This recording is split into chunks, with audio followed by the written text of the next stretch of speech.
One of the curious things about political opinions is how often the same people line up on opposite sides of different issues. The issues themselves may have no intrinsic connection with each other.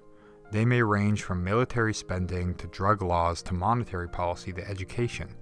Yet the same familiar faces can be found glaring at each other from opposite sides of the political fence again and again.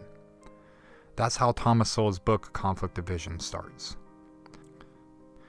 Sowell argues the reason for this curious phenomenon is because both groups of people have fundamentally different assumptions about human nature and human abilities.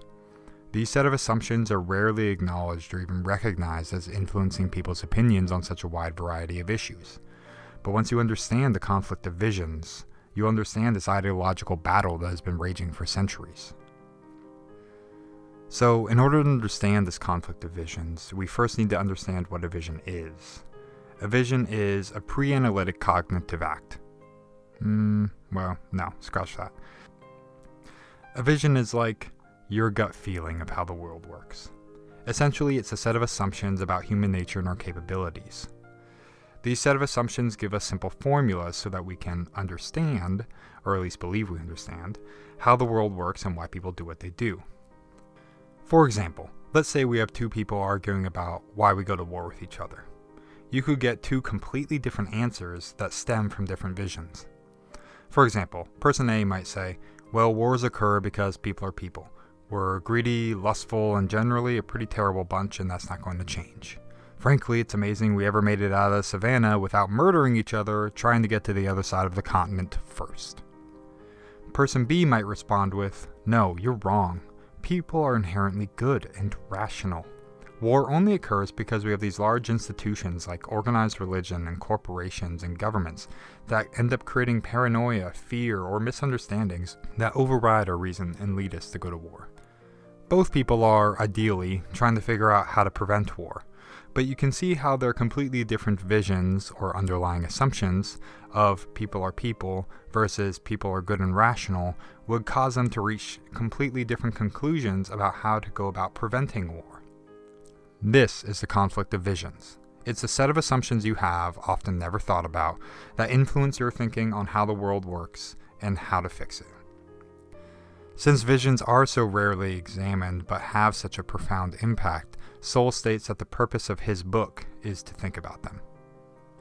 Sowell describes what could be thought of as a spectrum for visions. On the one side of this vision spectrum is constrained, and on the other side is unconstrained. I personally think it's easier to look at the two sides as limited and unlimited, but he wouldn't call them that. In reality, visions can be anywhere on the spectrum. For example, Marxism is actually a hybrid of both visions, whereas fascism is in multiple places at once, it seems. But for ease of understanding, the spectrum of all possible visions is split up into two distinct groups to illustrate the differences. The goal for public policy people of either vision is usually to create the best outcome for society. The problem is the core assumptions are so different from each other that they never end up agreeing on the same way to get to the same destination. At the core of each vision is some belief about human nature. Essentially, what are people's ultimate potential? Both visions see the base or starting point of human nature as flawed and imperfect, that people are selfish and just barely smart enough to get by. The constrained vision doesn't see these factors as changing. It says our base nature will always be that of a self-centered, just smart enough person. The unconstrained vision sees the exact opposite. Yes, it says people start off by being just smart enough and self-centered, but we can change our human nature to be closer and closer to perfection. This is a critical difference in assumptions between the two visions. Everything else flows out like a logical ripple from here. Again, both visions believe human nature is flawed. The constrained vision sees human nature as unchanging, that we can try all we want to make people inherently unselfish or inherently smarter, but that's doomed for failure. This is in stark contrast to the unconstrained vision that sees human nature as capable of continuous improvement.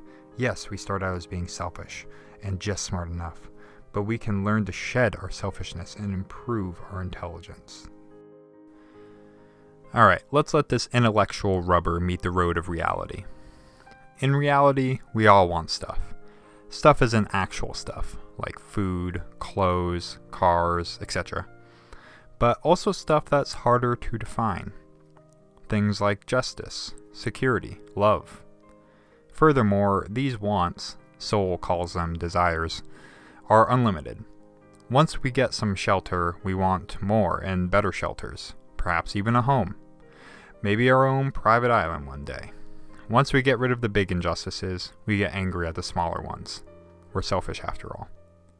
The constrained vision recognizes that we have these unlimited desires, but we run into a problem because our human nature is so limited intellectually and morally that we can't get everything we want.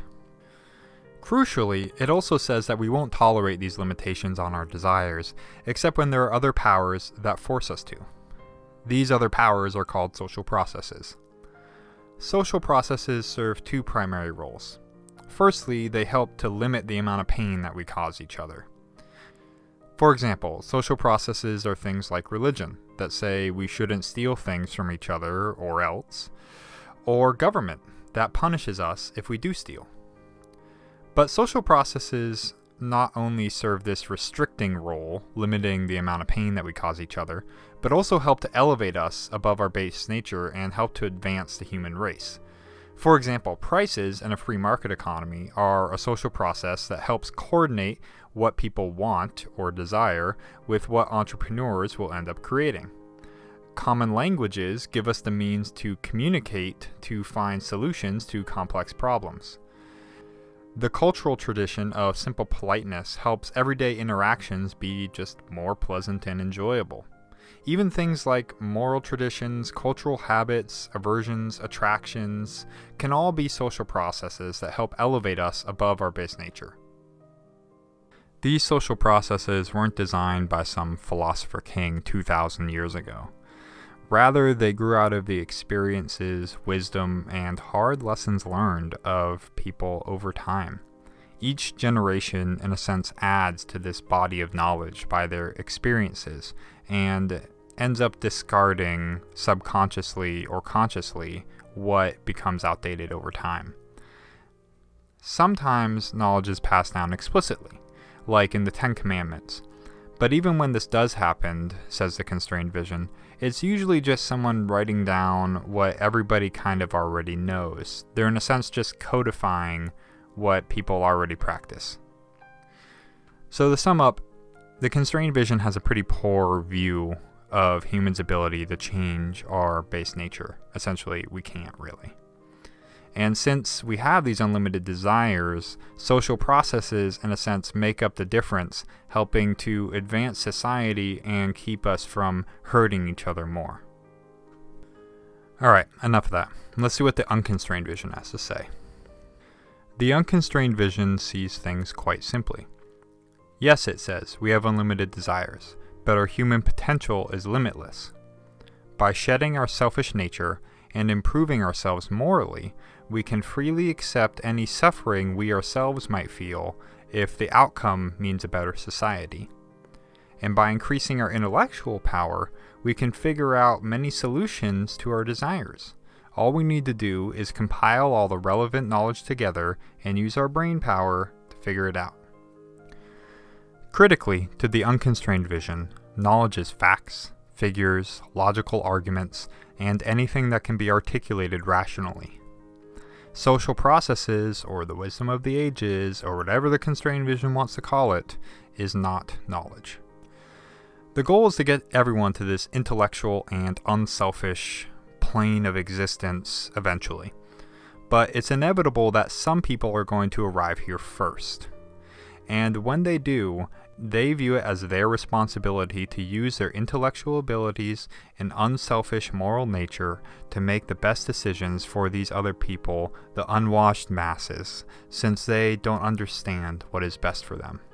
And until such a time when they also can make the best decisions for themselves, they'll use their morally superior and intellectual superhuman ability to make decisions for them. You can see how that one difference earlier about the potential of man is already causing a major split between the two visions. The Constrained Vision believes it's human nature to have unlimited desires, but that our limited intelligence and selfishness keep us from being able to satisfy them all. So in order to cope with this limited base nature, humans have learned lessons over time from hard-won experience about what to do to best contain our dangerous and selfish impulses, but also constructively channel human energies towards creating ever higher levels of prosperity. These experiences become integrated into social processes like traditions and morals and prices, etc. The constrained vision views this experience as a form of knowledge. Even though it's not facts, figures, or logical arguments, it can be just as useful and even more so sometimes. It shouldn't be surprising, of course, that the unconstrained vision reaches the complete opposite conclusion. Of course our desires are unlimited, it says, but people can improve their intelligence and shed their unselfish nature. So, what we need to do is find the best solutions for society by 1. Improving ourselves, and 2. Compiling all the relevant facts, figures, and rationally finding a solution. Of course, it's inevitable that some people will reach this higher level of understanding before others, and until everyone is smart enough and morally committed enough to make the right decisions, these intellectual and morally superior pioneers will have to make the best decisions for everybody else. Critically, the unconstrained vision doesn't need social processes or the wisdom of the ages. If things cannot be justified rationally using specifically articulated reasons, then it shouldn't exist. Now it's easy to see how these different visions about men's ability can virtually predict the answer to any number of huge questions. Let's take the most basic of questions. Who should choose? Well, the constrained vision, with its view that no one is really any smarter than anybody else, or that much more moral, says that everybody should be allowed to choose for themselves what is best. They could make their decision based off of their morality or spirituality, or they could just follow the money, or they could just follow tradition. It doesn't really matter how they end up deciding. What is important is that they're all contributing to these social processes which help advance society towards ever higher levels. The unconstrained vision, with its view that human intelligence and moral potential is huge, says that anyone who's strengthened their mind to be an intellectual powerhouse and possesses the requisite moral commitment can effectively and unbiasedly reason out what is best. In reality, not everyone will reach this superior level of human all at once. So, the intellectual and moral elite should make the best decisions for everybody else who's either too dumb to understand or not morally committed enough. Amusingly, you can also see how these different visions even affect the insults that different sides throw at each other. People with the constrained vision will often see the other side as truly being sincere about their desire to change the world, but they don't realize that they're being naive, that they're simply too inexperienced to understand that you're going against human nature and that your plan is simply never going to work. People with the unconstrained vision will often counter with accusations that those with the constrained vision are corrupt or dumb or clinging to outmoded ideas, because the only logical reasons for someone to disagree with them are 1, they're being paid off by somebody, or simply haven't morally committed themselves to finding the best solution. 2, aren't smart enough to see the truth. Or 3, don't really realize that social processes aren't wisdom, but simply traditions that have been carried on that have no basis in reason. And if they can't be justified with reason, then they shouldn't exist. Hopefully this brief summary piqued your interest in the book, because this is really just the tip of the vision iceberg. I've only skimmed the surface of what Thomas Sowell goes over in this book. In addition, he goes into much greater detail on both visions, and even explains how words that we typically think only mean one thing, like freedom or justice, mean completely different things to both of the visions. So, if you like this summary, please go purchase the book from Amazon. If you use my Amazon affiliate link below, I get a little kickback, which helps me make more videos like this one. If you want to get notified when I post a new video, then go ahead and sign up for my email newsletter, and I'll send you an email when a new one comes out. Thanks.